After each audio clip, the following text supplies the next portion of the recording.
yung karat na brakas.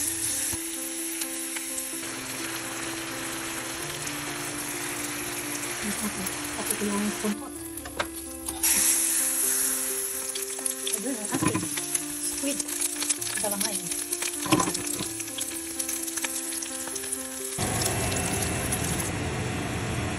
My fruit salad. Golden curly salad. 2 minutes. Perfect ang pagkaluto. Baked whiting fillet. Ayun. Successful ang ating bitso. So ito siya. Buburan mo lang siya ng brown sugar or white sugar after siya maluto. Ganyan lang siya kabilis.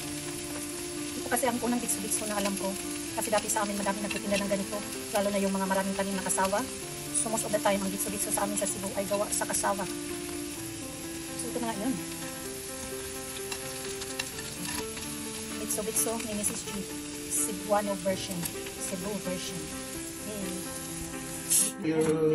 Happy birthday to Hello, you. lovelies! Happy day!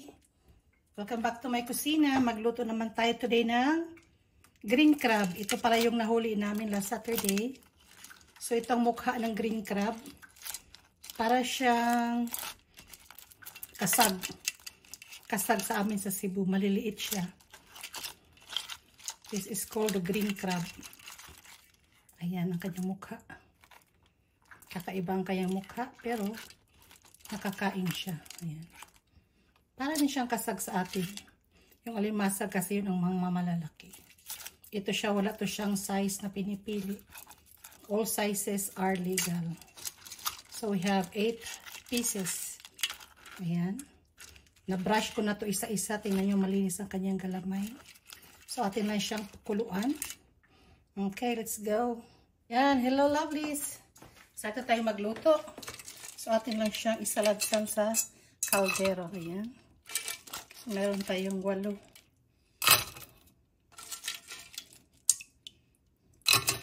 Binabad ko to sa ice kaya ang lamig.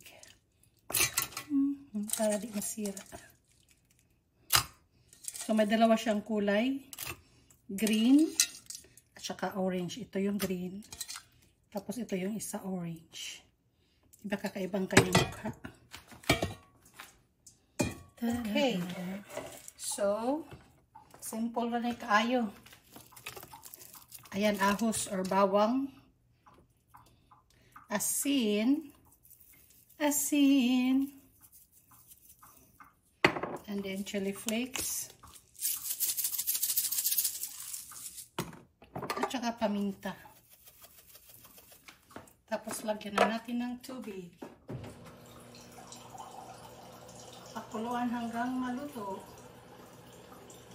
Pagkatapos pwede nyo na siyang igisa or gataan. Okay. Tining! Ayan, 1 cup lang ng tubig. Isang basong tubig. Tapos, apoyan na natin.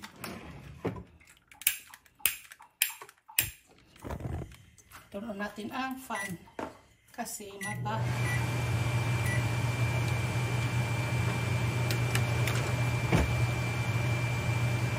Takpan muna natin hanggang maluto and be right back. Kumulo na. Uy, agoy.